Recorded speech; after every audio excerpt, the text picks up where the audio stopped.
Maka kalau antum mau dakwah Pak, jangan bicara tinggi-tinggi dulu Pak, nanti orang nggak paham. Ajak sholat saja, ajak sholat saja. Bang, saya ini suka main perempuan bang. Teman saya curhat, nggak bisa hilang bang. Pokoknya kamu sholat ya, tutup aibnya, sholat. Saya masih suka kamar bang, narkoba bang, sholat. Saya jualan ganja bang, sholat kamu. Saya bilang sholat kamu. Nanti kalau saya bilang munafik sama orang gimana bang? Kasih tahu sama mereka, mungkin saya memang munafik. Saya doakan ampunan untuk abang dan ampunan untuk saya. Tolong doakan saya. Tapi sholat saya itu urusan saya dengan Tuhan saya Allah. Tidak ada hubungan dengan satu orang manusia pun. Kenapa kita harus sujud sama Allah? Kenapa kita harus menangis kepada Allah? Kenapa kita harus sholat? Karena kita manusia. Kita gak sempurna. Kita banyak dosa. Kita banyak salah.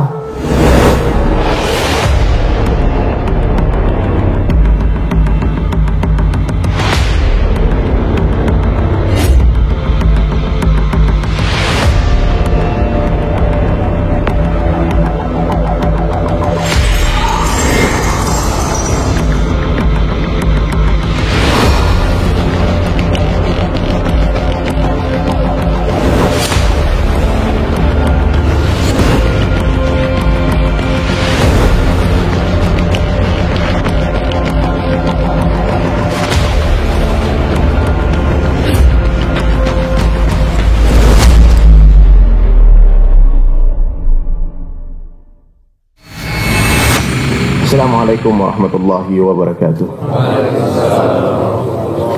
Nahmaduhu wa nusalli ala rasulihil karim, amma ba'du.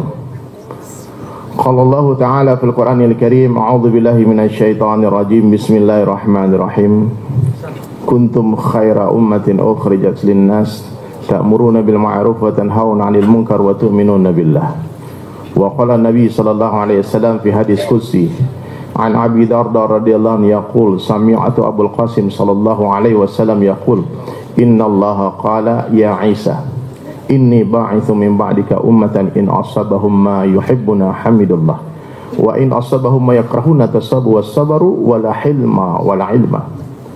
وقال عيسى عليه الصلاة والسلام يا ربي كيف يكون هذا لهم ولا حلم ولا علم. قال الله تعالى أعطيهم من حلمي وعلمي atau kama qala Rasulullah sallallahu alaihi wasallam. Jadi dakwah ini adalah pekerjaan yang paling bergengsi dalam pandangan Allah. Perintah Allah yang paling dahsyat, perintah Allah yang paling besar. Kenapa? Karena Allah sendiri buat dakwah. Wallahu yad'u ila daris salam. Sesungguhnya Allah itu dai, mengajak manusia kepada surga. Kalau Allah Subhanahu wa ta'ala Allahu akbar, maka sudah tentu kerja Allah kerja yang maha besar. Dan orang-orang yang buat dakwah adalah orang-orang besar dalam pandangan Allah. Janji yang Allah janjikan, pahala yang Allah janjikan hadirin mulia untuk orang buat dakwah begitu besar. Bahkan tidak ada pahala yang lebih besar daripada pahala dakwah. Kalau saja pahalanya begitu besar mengajak orang kepada Allah hadirin mulia, maka meninggalkan dakwah dosanya sangat besar. Dakwah itu bahasa Arab, kalau bahasa Indonesianya artinya mengajak, bukan mengajar Pak. Ceramah ini Pak gerak lidah Pak, mudah, ini bagian kecil dari dakwah. Dakwah itu amal agama sempurna. Kadang dengan pakaian kita, dengan muamalah kita, muasyarah kita. Bapak berdagang, transaksi, orang bisa dapat hidayah. Masya Allah, orang Islam dagang luar biasa ya. Dia ceritakan aib-aib barangnya. Ini mobil Pak, saya jual Pak ya, pernah turun mesin 3 kali Pak. Kalau dibawa mogok-mogok terus Pak. Silahkan Pak, Bapak beli dengan harga berapa. Nah itu cara berdagang orang Islam. Tapi kalau mobil Bapak pernah turun mesin, pernah tabrakan, gak diberitahu, itu hasil transaksi jual beli muamalahnya haram gitu. Mimman da'a ilallah wa amila salihan, dan dia beramal saleh. Wa qala innani minal muslimin, dan dia berkata aku orang Islam. Pak, saya orang Islam biasa Pak. Kalau antum tanya apa ormasnya dari kecil, saya orang Padang. Di Padang itu Muhammadiyah. Saya ngertinya fikihnya itu Muhammadiyah. Tapi nggak apa-apa. Orang NU saudara kita, orang NW saudara kita, Hizbut Tahrir saudara kita, PKS saudara kita, partai meskipun berbeda. Ada yang nggak berpartai juga. Salafi saudara kita, Jamaah Tabligh saudara kita. Lihat kebaikan, jangan lihat keburukan. Nggak ada satupun yang sempurna di dunia. Siapa yang sempurna di sini Pak? Pergerakan mana yang sempurna? Tolong berdiri sini Pak, jelaskan pergerakannya. Nggak ada yang sempurna hari ini. Kita terpisah 1400 tahun dari Rasulullah sallallahu alaihi wasallam. Ada orang kajian hebat, Salafi, kajian dahsyat. menyelidiki hadis-hadis sahih. Kita perlu ini dalam Islam. Orang yang menjaga kemurnian hadis Nabi sallallahu alaihi wasallam. Ada yang otentik. Ada jamaah tabligh kerjanya ngajak orang gila masuk masjid. Ke diskotik, ke kafe, preman-preman tukang bacok. Ini kiai nggak bisa buat, Pak. Ada kerja bagi-bagi tugas, Pak, bagi-bagi tugas. Ada tugas yang bisa dikerjakan orang tabligh. Datang ke rumah, berani, Pak, ketuk rumah orang, Pak? Nggak berani, Pak. Orang tabligh setinggi apapun tiang rumah orang, Pak, setinggi apapun pagarnya dia gedor, Pak. Assalamualaikum. Keluar orangnya, apa kamu? Assalamualaikum, Pak, maaf, Pak, kita saudara, Pak, karena kalimat la ilaha illallah, Pak. Wah, udah, sunnah, ya Allah, makasih, ya Allah, makasih. Ya Allah hidayah, ya Allah hidayah. Itu tabligh spesialnya. Kerjanya orang-orang tabligh itu mengajak orang dari neraka ke pintu surga. Kerjanya para ulama, orang-orang ahli ilmu mendorong orang dari pintu surga ke dalam surga. Pak, kerjasama, Pak, ya. Jangan antum lagi menyalahkan kamu ngapain keluar-keluar. Kalau antum nggak bisa keluar seperti orang tabligh, bantu orang keluar minimal dengan doa. Ini dakwah, Pak. Dakwah itu bisa dibuat dengan segala cara.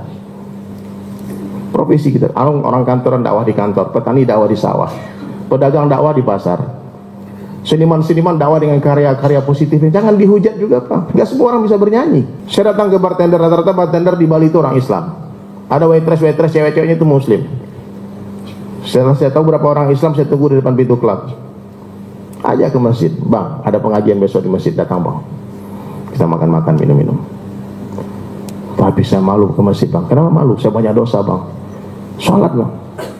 Tapi dosa saya banyak, Bang. Kalau dosa bapak abang banyak, sholat harus lebih banyak lagi. Tapi saya nggak pede, malu saya sholat, Bang. Abang kalau banyak dosa, malu sholat, seperti orang badannya kotor dengan penuh kotoran, bau busuk, tapi disuruh mandi dibilang, aduh saya malu mandi, Pak. Kenapa? Badan saya terlalu bau. Mesti kalau badan kita bau, mandi harus lebih lama, mandi harus lebih sering lagi. Maka kalau antum mau dakwah, Pak, jangan bicara tinggi-tinggi dulu, Pak. Nanti orang nggak paham. Ajak sholat saja, Bang, saya ini suka main perempuan, Bang.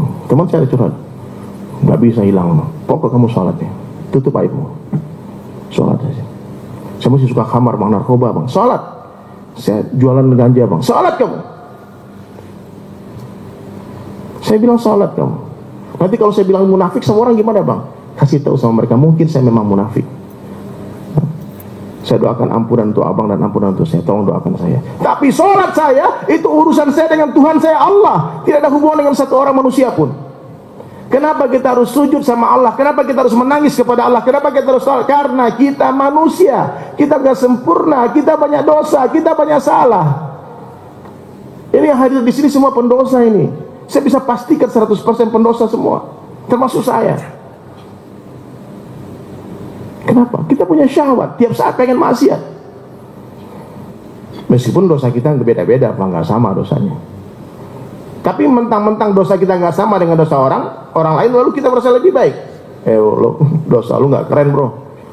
Dosa gua dong, mantap. Enggak. Ini ibu-ibu lihat temannya belum pakai hijab. Ibu udah pakai hijab syar'i. Wah, gede hijab. Kau nggak paham agama. Itu tidak berhijab, satu dosa teman kita Allah perlihatkan di mata kita. Tapi berapa banyak dosa kita Allah tutupi. Jangan hanya gara-gara hadir mulai dosa kita berbeda lalu kita merasa lebih baik. Jangan. Saya berpakaian kayak gini bukan berarti saya lebih baik, Pak. Tidak, karena dosa saya banyak.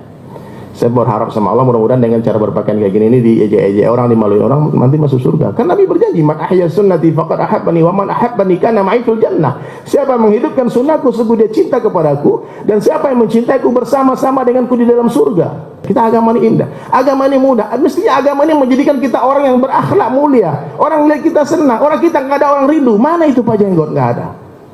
Jangan sampai kita datang hadir mulai di satu tempat orang berkasih sayang berpecah gara-gara kita. Hanya masalah-masalah kecil furu'iyah yang gak penting dan yang bukan urusan kita. Pak, antum tahu khilafiyah itu monopoli ulama. Kalau antum bukan ulama, jangan berdebat masalah khilafiyah. Wallahi stop, jangan berdebat karena gak akan selesai sampai hari kiamat. Biasanya ulama, Pak, gak banyak ngomong, Pak. Dia gak banyak debat. Yang ribut tuh kadang-kadang tuh yang baru merasa jadi ulama. Orang baru belajar silat, Pak, itu tiap sebentar mau ngantam, banyak berantem orang. Tapi ini adalah masalah khilafiyah, furu'iyah. Ranting-ranting di sebuah pohon tuh, ranting itu di pohon ada atau tidak ada, pohon tetap hidup. Yang penting akarnya masih benar, Pak.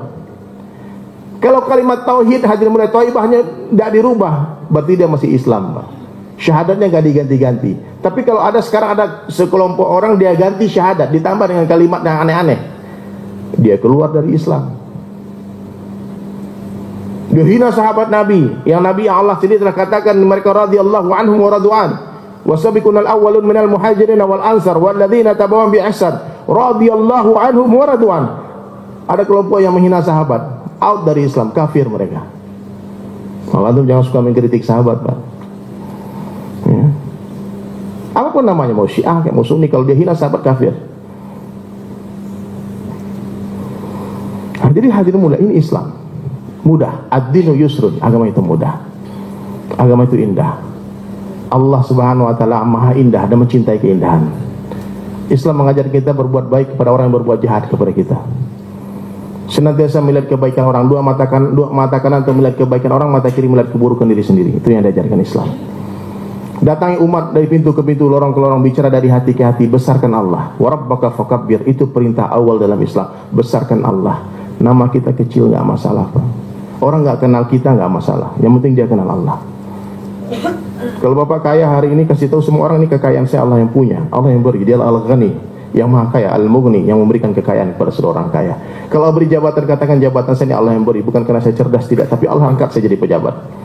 Banyak yang lebih hebat dari saya, tapi dia nggak naik pangkatnya. Ya, Pak, ya. Jadi Allah kembalikan semua kepada Allah. Nanti Allah pertanyakan pertanggungjawabannya. Gunakan popularitas untuk dakwah, gunakan jabatan untuk dakwah, gunakan harta untuk dakwah, gunakan kekuatan fisik kita untuk dakwah. Kenalkan orang kepada Allah, kasih tahu semua orang, hubungkan hati orang kepada Allah. Bagaimana caranya perbaiki lisan kita, Bu? Mulai hari ini hati-hati bicara, ya. Mulai hari ini jangan pernah berbicara apapun kecuali melibatkan Allah dalam setiap pembicaraan kita. Maksudnya gimana? Kalau nggak ada Allah, diam. Kalau nggak ada Allahnya, diam, jangan bicara, karena bisa jadi itu sia-sia atau dosa. Sekarang ini, kalau kita tidak paham ilmu ini, kita mengatakan, kita ketemu hari ini ya, kita jumpa hari ini. Tidak, kita tidak berjumpa, Pak, namun kita dijumpakan oleh Allah. Sebentar lagi kita tidak berpisah, namun kita dipisahkan oleh Allah. Kita tidak hidup, namun kita dihidupkan oleh Allah. Suatu hari nanti kita tidak mati, namun kita akan dimatikan oleh Allah. Hadirin semua tidak duduk, namun didudukkan oleh Allah. Libatkan Allah. Kalau panas, kasih tahu Allah kasih panas. Kalau dingin, kasih tahu Allah yang kasih dingin. La ilaha illallah. Kalau puji anaknya cantik, katakan Masya Allah. Kalau dapatkan nikmat apa, katakan Alhamdulillah. Banyak doa-doa yang diajarkan Rasulullah SAW. Lihat keindahan alam, katakan Subhanallah. Kehilangan barang, katakan Innalillahi wa inna ilaihi raji'un. Maka bilang, abang tanya apa judulnya? Kasih tahu dunia sementara, akhirat selamanya. Ini kalimat kalau kita pahami, Pak, kita malas, Pak. Malas mencintai dunia, bukan bekerja. Bekerja malas nggak boleh, Pak. Malas kita menumpuk-numpuk harta di dunia, mengagung-agungkan dunia dan nggak berminat lagi. Cita-cita nggak ke dunia lagi. Karena dunia sementara. Dalam sebuah ayat dalam Al-Quran, Allah sendiri katakan satu hari akhirat sama dengan 1000 tahun dunia. Bahkan ayat lain mengatakan satu hari akhirat 50.000 tahun dunia. Sahabat ketika mendengarkan ayat ini berlari keliling-keliling Madinah, katakan sungguh tidak ada kehidupan kecuali kehidupan akhirat. Wallahi tidak ada kehidupan kecuali kehidupan akhirat. Tidak ada kehidupan kecuali kehidupan akhirat. Tidak ada kehidupan kecuali kehidupan akhirat. Ingat ini.